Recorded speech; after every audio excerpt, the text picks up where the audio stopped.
berupa perintah-perintah amalan-amalan wajib ataupun amalan-amalan sunnah, Allah ganjar dengan pahala yang berlipat. Amin. Karena bulan ini termasuk ke dalam bulan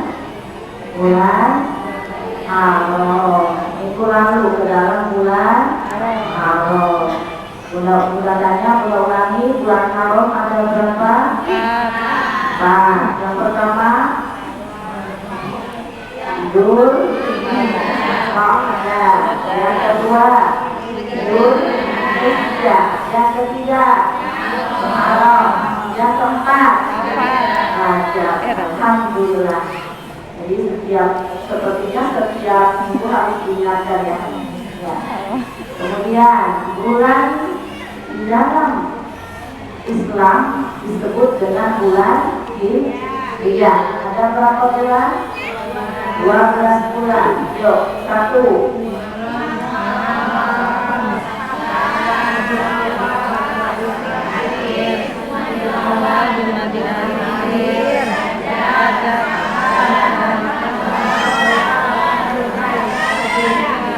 Sudah 80%. Yang lainnya masih tidak ada yang mikir tapi benar. Kita sama-sama, yuk. Muharram, apa?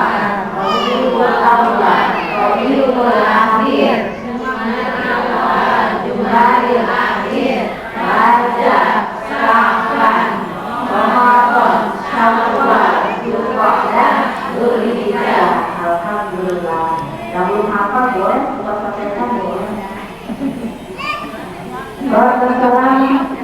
Semoga berlimpah curah kepada baginda kita Nabi besar Muhammad Sallallahu Alaihi Wasallam.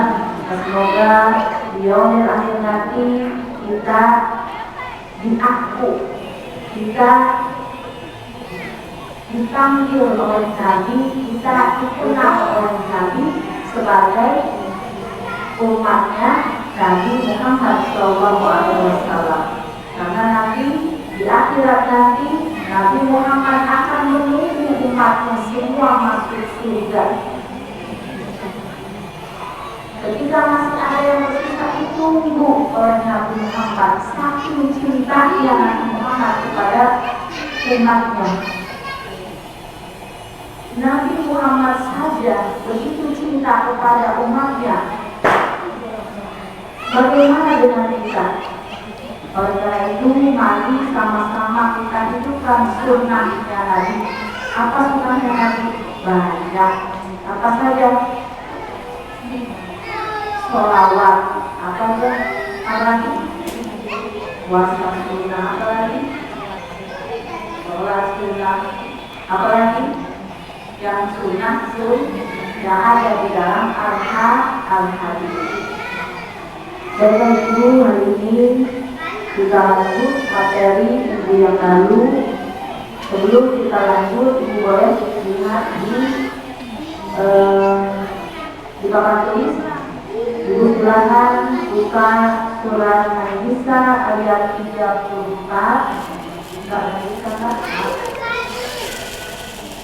Ditandain silakan sudah ditemukan ditanda. Kemudian yang kedua setelah buka surat Al-Ahzab ayat 33. Al-Ahzab ayat 33.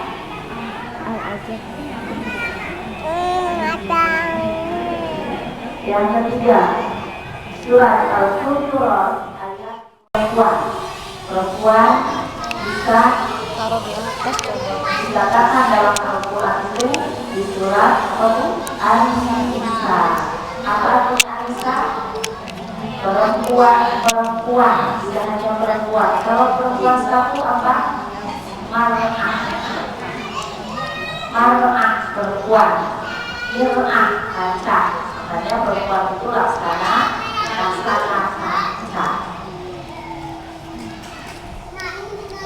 Minggu yang lalu kita bahas tentang bagaimana seorang wanita begitu dimuliakan oleh Allah melalui Nabi kita Muhammad Sallallahu Alaihi Wasallam. Setelah datangnya Nabi Muhammad Sallallahu Alaihi Wasallam, setelah diutusnya Nabi kita Nabi Muhammad Sallallahu Alaihi Wasallam, perempuan begitu sangat dimuliakan, tidak seperti pada zaman jahiliyah.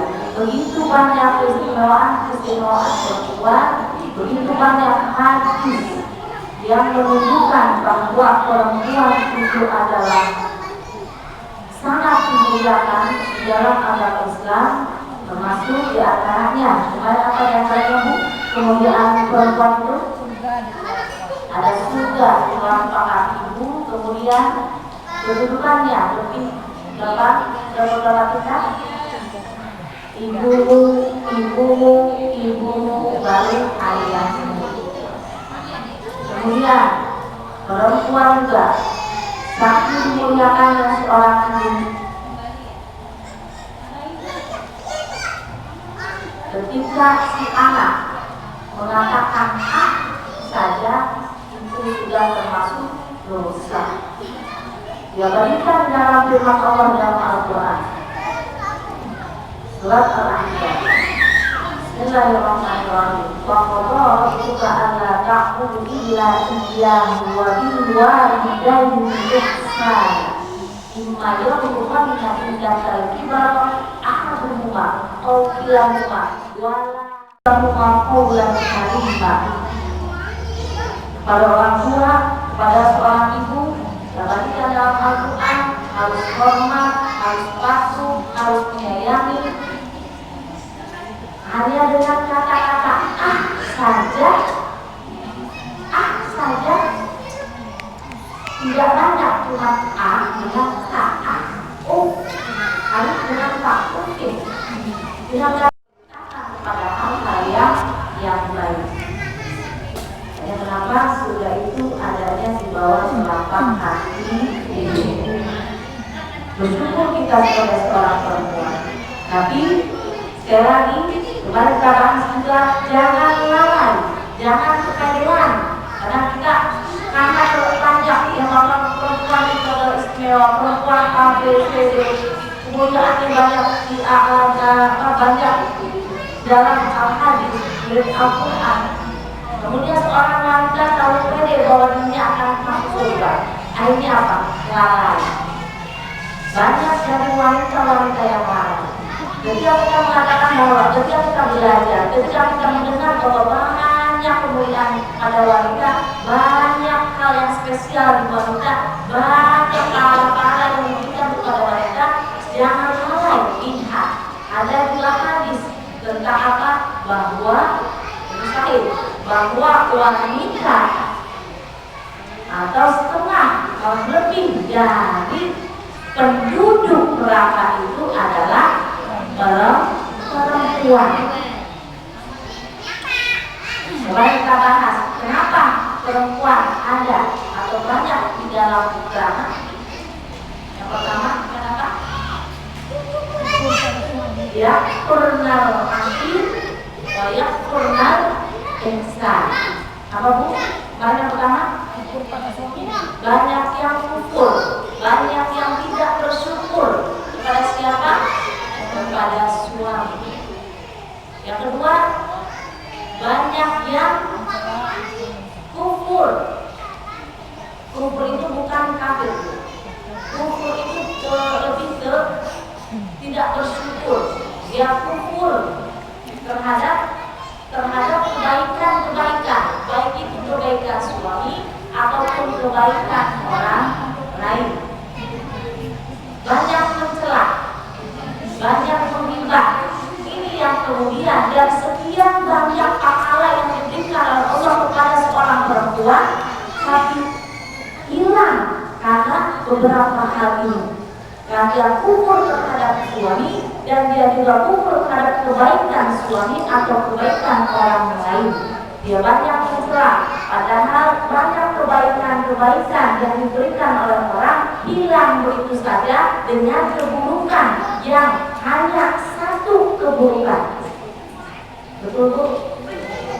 Sekian banyak kita lihat, sekian banyak teman kita selama hidupnya, selama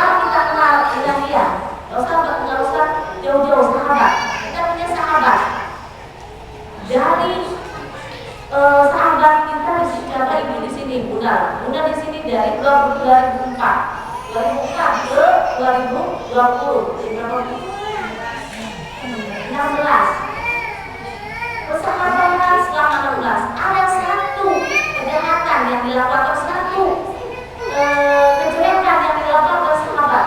Dokter pernah bersahabat dengan Bu Eni dari 2004. Kemudian ada satu waktu dokter kemarin, Bu Eni, dokter Bu Eni ngomongin Bunda yang jelek-jelek. Oh, Bunda apa datang sama begini-begini aja membuat percakapan. Kemudian Bunda kumpul yang pernah ihsan, kumpul terhadap kebaikan yang selama ini diberikan oleh Ibu Eni, hilang begitu saja dengan kejelekan yang hanya satu kali dilakukan oleh Bu Eni.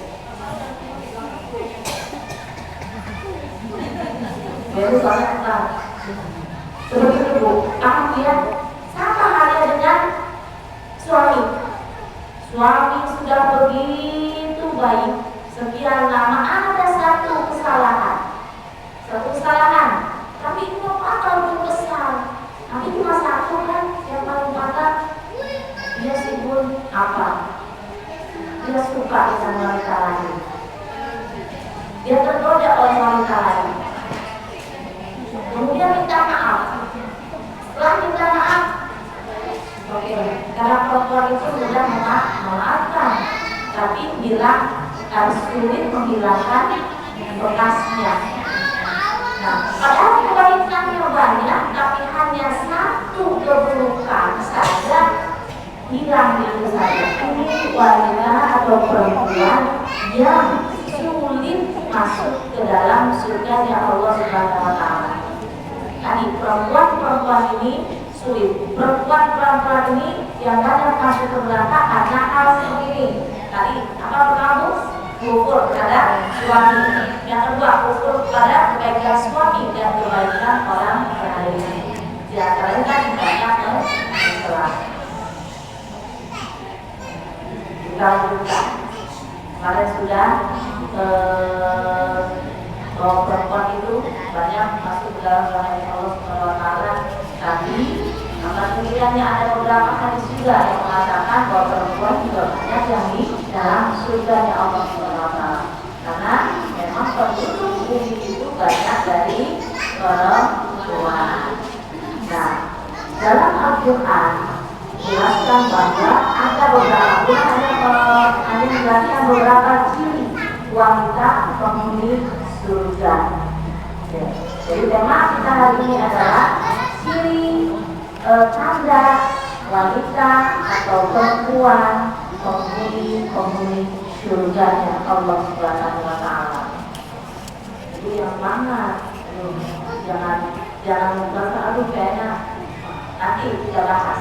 Kita pelan-pelan kita bahas karena memang kita tidak terlepas dari kesalahan dan dosa. Ingat, ketika kita ingin merubah sesuatu, jangan putus asa.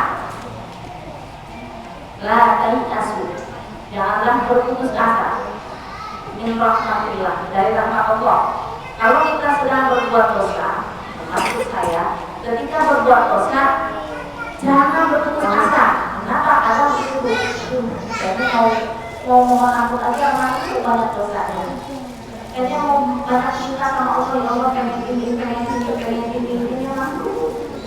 Kata Allah, janganlah kalian berputus asa. Min rahmatillah, dari rahmat Allah. Kalau kita sudah mendapatkan rahmat Allah, maka insya Allah semuanya akan kita dapatkan, termasuk ampunan dari Allah. Ingat, manusia itu tidak luput dari mengontrol kesalahan manusia dan dari lupa. Ketika kita banyak dosa dan banyak lupa, maka wahai maksudnya dan sebaik-baiknya orang yang selalu berbuat dosa, maka akan bertobat. Yuk sama-sama. Bukan berarti yang sedang bicara ini sempurna, tidak ada manusia yang sempurna, tapi kita saling mengingatkan berusaha untuk menjadi lebih baik, karena yang kita harapkan adalah husnul khotimah, yang kita harapkan akhir yang baik. Walaupun permulaan yang tidak baik, di tengahnya juga masih belum baik, tapi kita berharap di umur kita, di sisa umur kita, jadi sisa umur yang barokah, jadi sisa umur yang baik. Wafatnya diwafatkan dalam keadaan husnul khotimah. Terus kita berlomba-lomba, terus kita menambah iman kita, sehingga di akhir umur kita jadi akhir umur yang husnul khotimah. Amin, amin ya rabbal alamin. Bu, sudah dibuka surat An-Nisa ayat 34? Sudah. Yang pertama, ciri wanita atau tanda atau ketika ingin menjadi penghuni surga dengan Allah, kita lihat dalam surat An-Nisa ayat 34.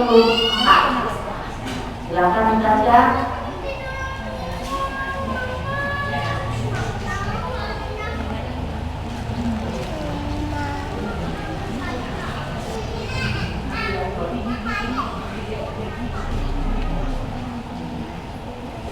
Lagi-lagi atau suami itu belum bagi perempuan atau ibu, karena Allah telah menjadikan sebagian mereka laki-laki atau sebagian yang lain perempuan, dan karena mereka laki-laki telah memberikan nafkah dari hartanya, maka perempuan-perempuan yang soleh adalah mereka yang taat kepada Allah dan menjaga diri ketika suaminya tidak ada, karena Allah telah menjaga mereka. Perempuan-perempuan yang kamu khawatirkan akan muncul, hendaklah kamu beri nasihat kepada mereka. Tinggalkanlah mereka di tempat tidur atau di saja, dan kalau perlu pukullah mereka. Tetapi jika mereka menaatimu, maka janganlah kamu mencari-cari alasan untuk memisahkannya. Sungguh Allah Maha Tinggi, Maha Besar. Ya, ibu boleh ya. Ayat 34 ini menerangkan tentang apa, Bu? Tentang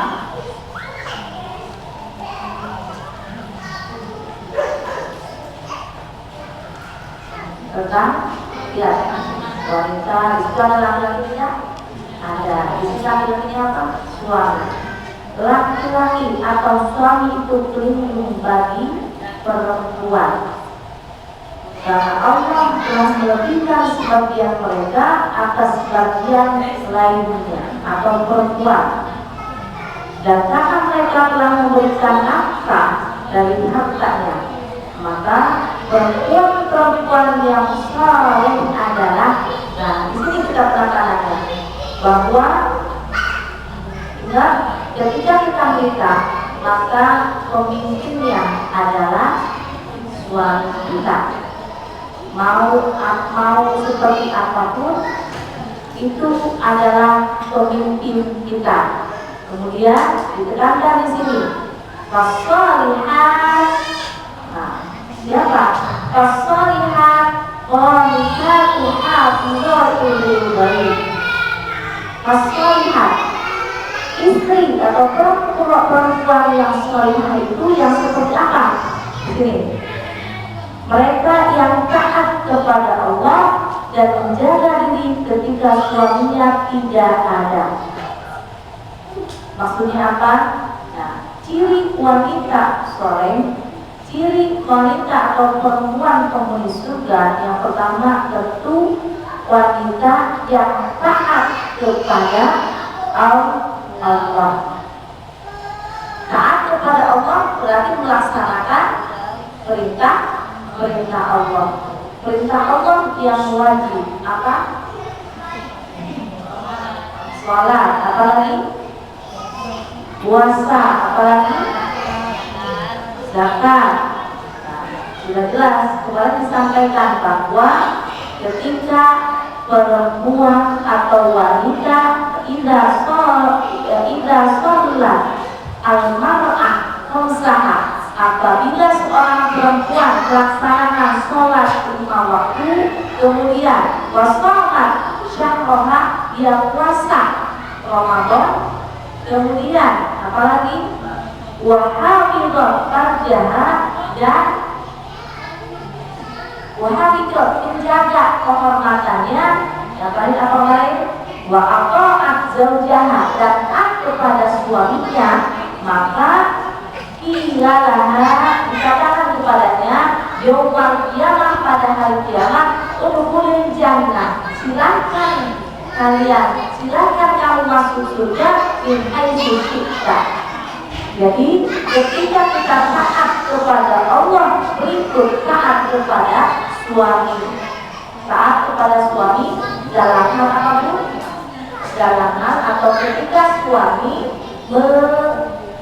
mengingatkan, mendidik kita, menyuruh kita kepada kebaikan, maka kita harus taat.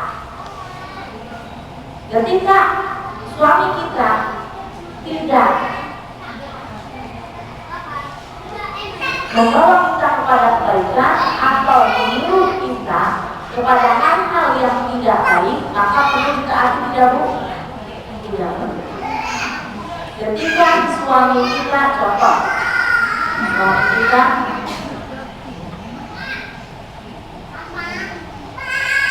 tidak memerintahkan kita sholat, Bapak mau sholat ini, wah sholat besok ya sholat ini.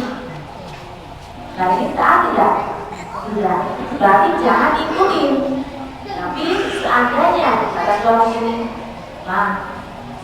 nanti kalau papa tidak ada atau papa kerja, tolong jaga di rumah, jangan banyak masuk orang yang tidak baik, apalagi laki-laki, bapak-bapak, itu harus taat. Ketika suami menyuruh kita kepada hal atau ketaatan kepada Allah atau hal yang baik, maka wajib diikuti. Itu yang pertama. Kemudian dari apa? Wassalihatu qanitatun hafizatu lil ghaibi bima hafizallah. Mereka yang taat kepada Allah dan menjaga dari ketika suami mereka ketika hafizah lil ghaib. Maksudnya apa? Ketika suami tidak ada di rumah, maka kita sebagai perempuan harus menjaga kehormatannya, harus menjaga hartanya, harus menjaga apa itu? Menjaga hal-hal yang memang tidak disukai. Baik, tetap ketika ada masalah-masalah halnya ada saja yang menjawab, tapi kan saya yang mencari nafkah, saya yang bisa, yang suami magazinya kecil. Kata suami kita adalah pemimpin bagi kita. Ketika suami kita menyuruh kita kepada kebaikan, maka wajib dipatuhi, tidak ada alasan apapun. Paham ya? Jadi yang pertama apa?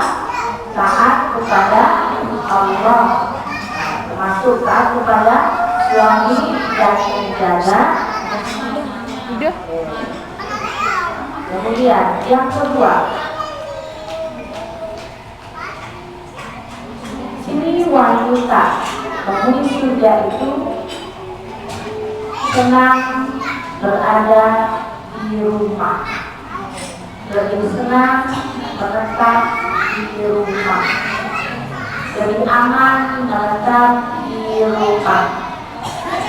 Kita buka surat Al-Ahzab ayat 33.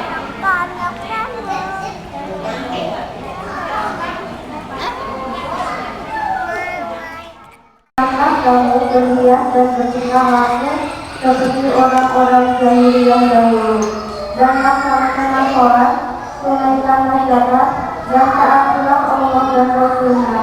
Sesungguhnya Allah bermaksud hendak menghilangkan dosa dari kamu, wahai ahlul bait, dan membersihkan kamu sebersih-bersihnya. Wa qulna fi buyutikunna Waqarna fi buyutikunna, dan hendaklah kamu tetap di rumahmu. Yang pertama, dan hendaklah kamu tetap di rumahmu. Dari ayat ini, yang pertama yang ditegaskan adalah yang pertama bahwa perempuan itu lebih baik berada di rumahnya ketika memang tidak ada hal-hal yang tidak perlu keluar rumah.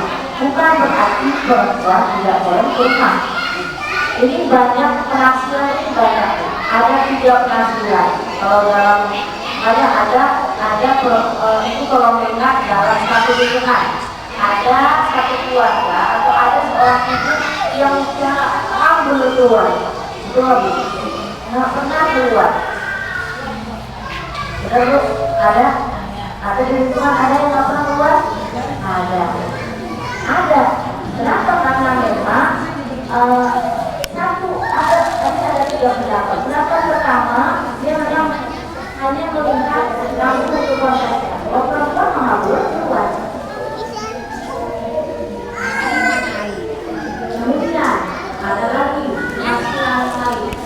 Perempuan boleh keluar kalau dia bersama manusia saja. Kemudian yang ketiga pendapat lagi ada perempuan tidak boleh keluar rumah ketika keluar rumahnya. Terus lagi di ayat selanjutnya, ketika memang bukan ayat selanjutnya, masih ayat yang sama. Ketika dia keluar rumahnya dengan bertindak laku seperti orang-orang jahiliyah dahulu. Jadi di sini di ayat ini yang pertama, berdiam atau tetap tinggal di rumah karena itu lebih akan membawa kita pada keselamatan dan lebih menjaga. Kalau memang keluar rumah itu tidak membuat kita lebih baik. Jadi ada 3 pendapat. Pertama, perempuan harus di rumah saja. Di rumah saja. Di anak-anaknya yang lain, suami dan sebagainya. Yang kedua, boleh perempuan berhubungan dengan mahrumnya. Yang ketiga, nah ini yang umum, yang tidak begitu bertentangan dengan dengan rasa atau juga sosial sebagai seorang manusia. Karena manusia itu makhluk sosial. Apa boleh keluar? Kita dipersilakan keluar dengan hal-hal yang memang sepertinya ada kegiatannya, ada hal positif yang akan kita bawa dalam diri kita, dalam keluarga kita. Ini boleh tidak bertekanan, boleh kalau diharuskan, tapi kita punya ketika kita keluar dengan niat ini berhias, ini tidak ada berhias. Maksudnya ketika kita keluar hanya ingin menjalankan diri, ketika kita keluar hanya ingin memperlihatkan kecantikan kita, memperlihatkan. Jadi susah menjaga susah menjaga hati, susah menjaga pikiran. Makanya dijelaskan di Al-Quran sebaiknya di rumah saja kecuali memang ada pilihan. Berperkara perlu, tapi tadi sewajarnya saja.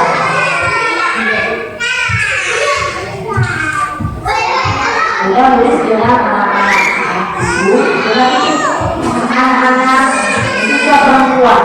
Kalau sudah lewat dari jam 3 sudah lewat dari Isya, usahakan anak-anak usia belajar itu di rumah. Ada program itu ada yang mengatakan gini, baru masuk bukan seperti keluar Isya kemudian muter-muter. Silakan keluar di depan, tapi jangan terlalu kemana-mana. Usahakan anak-anak ini bisa perempuan biasakan tetap di rumah. Ya, biar perempuan gitu ya, laki-laki juga. Karena semakin menjadi dewasa, semakin besar anak-anak semakin sulit diatur. Betul tidak?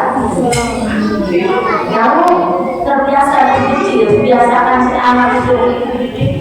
Kalau tidak ada kemudian, kalau tidak ada cara, ketika memang akhirnya ada cara sekali-kali jatuh, karena ada cara malam, ada cara tugasan.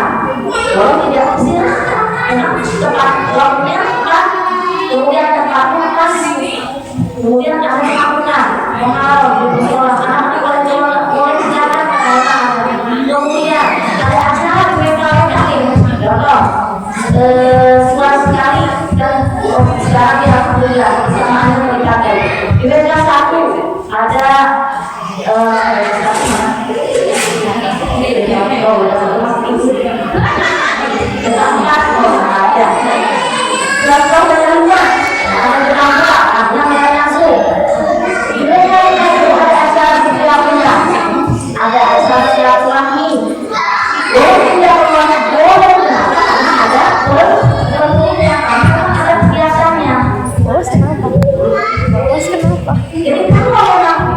waktunya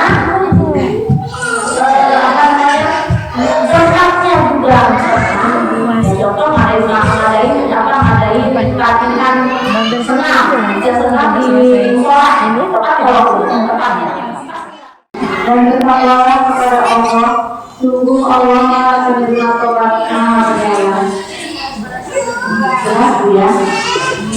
Jadi ayat Al-Quran tentang apa? Tentang apa ayat Al-Quran tentang apa? Udah itu.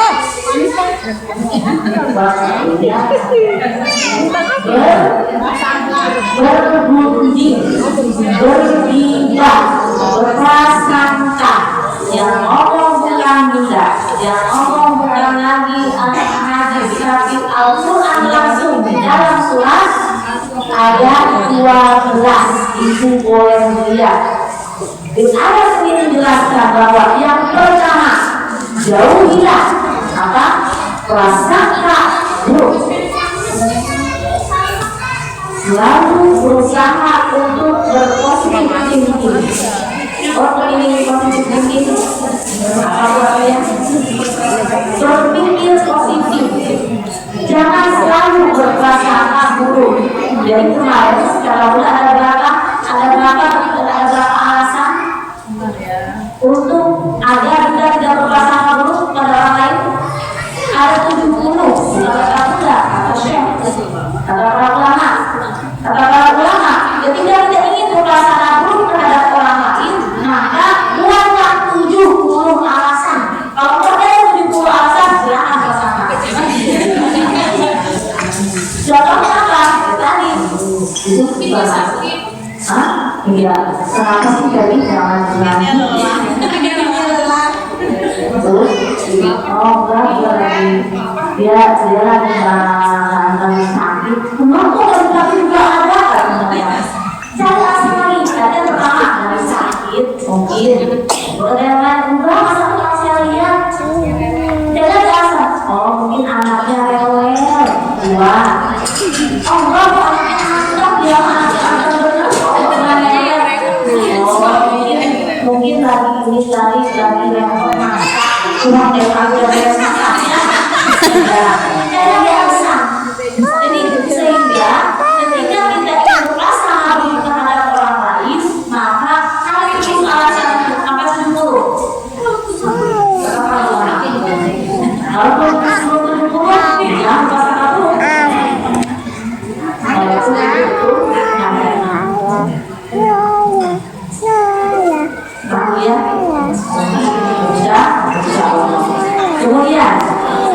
Jangan bermata-matai atau mencari-cari keburukan orang. Betul tadi, yang satu kompor, yang satu kompor, yang satu Quran. Pokoknya ada tuh baca, kalau kita ada buku kan ada aja. Ya, mungkin dia begini. Satu saya minta jajan. Yang mungkin begini. Nah, seperti itu. Dalam ayat ini satu, jauhi prasangka buruk. Kemudian jangan mencari-cari tahu. Kita bilang pernah. Lalu ada yang tadi cara saksi akbar akan buruk. Bagaimana caranya? Maka kita harus berpulang. Contoh, udah datang ke lembah ngantuk ya.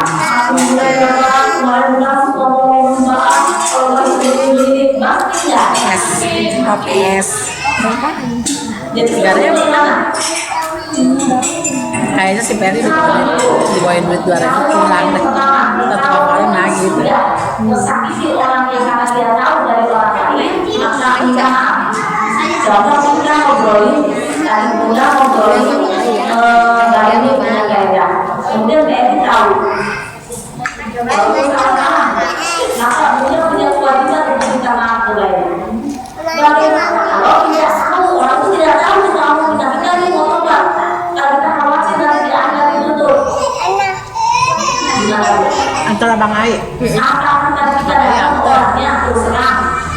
Jadi itu saya kalau susah kalau ini. Kalau susah dari itu, karena di sini kata Syekh Abdul Muhsin Al-Badar ada caranya.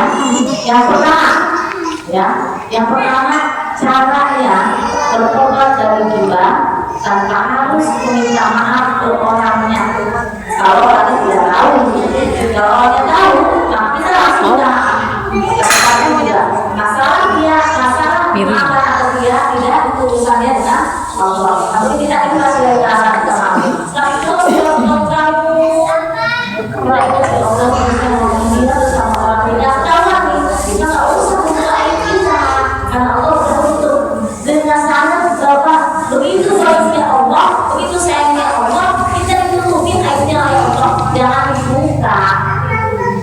Allah bisa baik kita, siapa tahu nanti dari suami kita yang baik Allah masih kita, mungkin dari doa ibu, dari doa orang tua, ya Allah dimanapun saya berada ditutup aibnya karena doa, karena orang-orang yang baik kita, padahal kita ini orang yang banyak berbuat dosa, tapi orang yang tidak tahu Allah tutup aibnya. Nah kemudian satu waktu kita tobat, bagaimana? Apakah kita harus minta maaf ke orang yang tidak tahu? Maka nanti kan akan ribut. Bagaimana caranya? Tadi kata Syekh Abdul Muhsin Al-Badar, Hamidullah, yang pertama tentu menyesal dengan apa yang sudah kita lakukan. Menyesal, Allah saya menyesal. Kemudian kedua bertobat, astagfirullahaladzim, berjanji tidak akan melakukan lagi. Yang ketiga, memuji di hadapan orang atau di tempat orang yang beribah.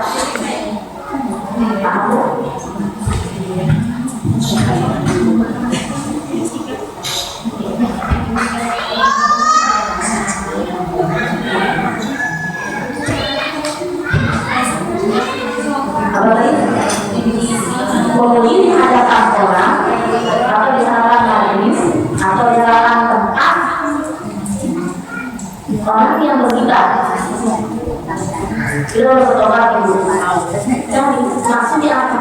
Kita berbuat baik terhadap orang tersebut dengan cara memuji kebaikannya di depan orang lain. Kadang-kadang gengsi, ada dari sebagian perempuan yang gengsi memuji temannya.